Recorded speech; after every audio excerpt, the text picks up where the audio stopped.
Assalamualaikum warahmatullahi wabarakatuh. Perkenalkan, nama saya Nizam Nasyad dari Prodi PI 1C dengan NIM belakang 078. Di sini saya akan menjelaskan materi tentang pengantar ilmu filsafat guna untuk menyelesaikan UAS ilmu filsafat. Filsafat berasal dari dua kata, yaitu philos dan sophos. Philos berarti cinta, sedangkan sophos berarti kebijaksanaan. Dengan demikian, filsafat berarti cinta kebijaksanaan. Maksudnya, setiap orang yang belajar filsafat diharapkan dapat menyikapi segala sesuatu secara bijaksana. Misalnya, menyikapi hidup, menyikapi masalah, menyikapi keadaan yang dialami, dan lain sebagainya. Agar dapat menyikapi segala sesuatu secara bijaksana, seseorang harus mampu memahami hakikat sesuatu tersebut. Misalnya, agar dapat menyikapi hidup secara bijaksana, maka kita harus terlebih dahulu memahami hakikat hidup itu apa. Oleh karenanya, filsafat juga dapat disebut sebagai ilmu yang mempelajari hakikat segala sesuatu yang untuk mencapai kebijaksanaan.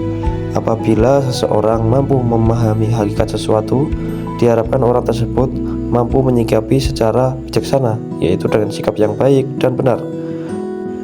Dengan demikian, penting sekali kita untuk mempelajari filsafat agar kita dapat menyikapi segala sesuatu dengan bijaksana. Kemampuan dalam berpikir merupakan ciri khas yang membedakan manusia dengan makhluk lainnya. Dengan berpikir, manusia mampu melakukan perubahan. Perubahan ini yang diharapkan tentunya merupakan perubahan bermakna, yaitu perubahan yang positif atau perubahan yang baik untuk dirinya, orang lain, maupun lingkungan sekitar. Filsafat sangat erat kaitannya dengan aktivitas berpikir. Seperti dijelaskan sebelumnya, filsafat berarti cinta kebijaksanaan. Orang yang belajar filsafat diharapkan mampu bersikap bijaksana. Bijaksana atau tidaknya seseorang dalam bersikap sangat ditentukan oleh kebiasaannya dalam berpikir. Pikiran ibarat sebuah tanah, apa yang kita tanam di dalamnya, itulah yang akan tumbuh. Bila kita menanam biji-biji yang baik di dalam pikiran kita, makna biji-biji tersebut akan tumbuh dan berbuah menjadi perkataan dan sikap yang baik dan bijaksana.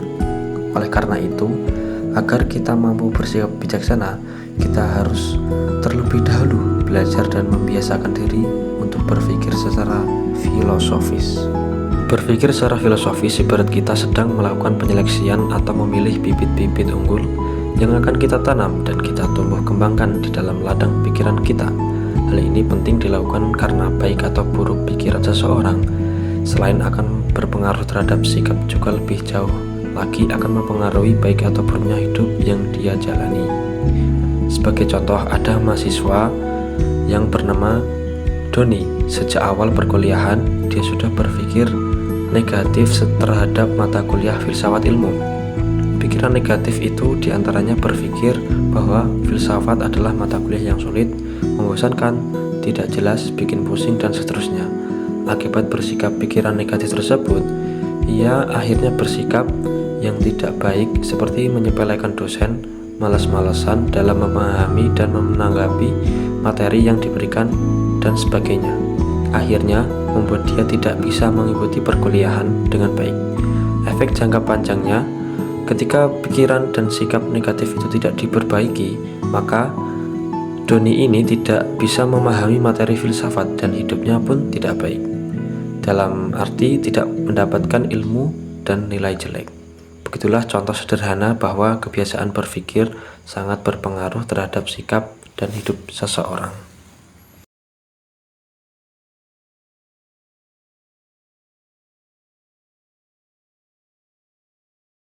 Contoh tadi sebagian kecil dari akibat buruk dari kebiasaan berpikir yang negatif. Bila berpikir negatif ini menjadi kebiasaan dalam berbagai hal, maka siap-siap negatif lainnya pun juga akan sering dilakukan terhadap semua hal yang dihadapinya. Alhasil, kehidupannya pun akan tidak baik. Maka agar sikap dan kehidupan yang kita jalani baik, kita harus terbiasa untuk memperbaiki mindset kita dengan melatih diri dan membiasakan diri berpikir secara kefilsafatan. Ada beberapa kriteria atau ciri-ciri seseorang dikatakan mampu berpikir secara kefilsafatan, diantaranya berpikir secara komprehensif. Artinya, berpikir secara menyeluruh. Maksudnya, ketika seseorang dihadapkan pada suatu hal, dia akan berusaha memahami sisi baik dan sisi buruknya.